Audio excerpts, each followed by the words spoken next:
Hi friends, எங்கள் வீட்டுக்காரரு tea கொண்டு வந்து கொடுத்தாரு. டீ குடிச்சிட்டு ஒரு மெசேஜ் உங்களுக்கு சொல்லுவார். மத்தியானம் என்ன செஞ்சேன்னு சொல்லி அவர் சொல்லுவார், நீங்கள் கேளுங்க. சொல்லி முதல்ல செய்கிற சுண்டக்காய் குழம்பு, வத்த குழம்பு நல்லா இருக்குதான்னு டவுட்டாக இருந்தது. ஆனால் சூப்பராக இருந்தது. எப்படி செஞ்சேன்? அது ஒரு வீடியோ போட்டுக்கலாங்க. சூப்பராக இருந்தது. வத்த குழம்பு சாப்பிட்டா சுகர் கண்ட்ரோல் ஆகும். ப்ளஸ் வயிற்றில் கீரி பூச்சி இருந்தால் செத்து போயிரு. இன்னும் ஏகப்பட்ட மருத்துவ குணம் இருக்குதில்ல சுண்டக்காய் வத்த குழம்புல. ஆனால் அதுக்காக கடையில் வாங்குறதெல்லாம் நல்லா இருக்காது.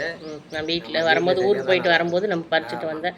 ஆமாம் ஃப்ரெண்ட்ஸ், தேங்காய் அரைச்சி ஊற்றி அந்த வத்த குழம்பு நல்லா இல்லையாமா. நாங்கள் ஊருக்கு போயிட்டு வரும்போது வந்து சுண்டைக்காய் பறிச்சுட்டு வந்தோம். வர்ற வழியில் அந்த சுண்டைக்காயை காய வச்சு தான் இன்றைக்கி வத்த குழம்பு வச்சா சூப்பராக இருக்குங்கிறாரு. சூப்பராக இருக்குதுன்னாரு. பாருங்கள் ஃப்ரெண்ட்ஸ், அதை ஒரு நாளைக்கு உங்களுக்கு ஒரு வீடியோவாக போடுறேன். பாருங்கள், டீ ரெடியாக இருக்குது, நம்ம குடிக்கலாம். ஓகே ஃப்ரெண்ட்ஸ், பிடிச்சிருந்தால் லைக் பண்ணுங்கள். பாய்.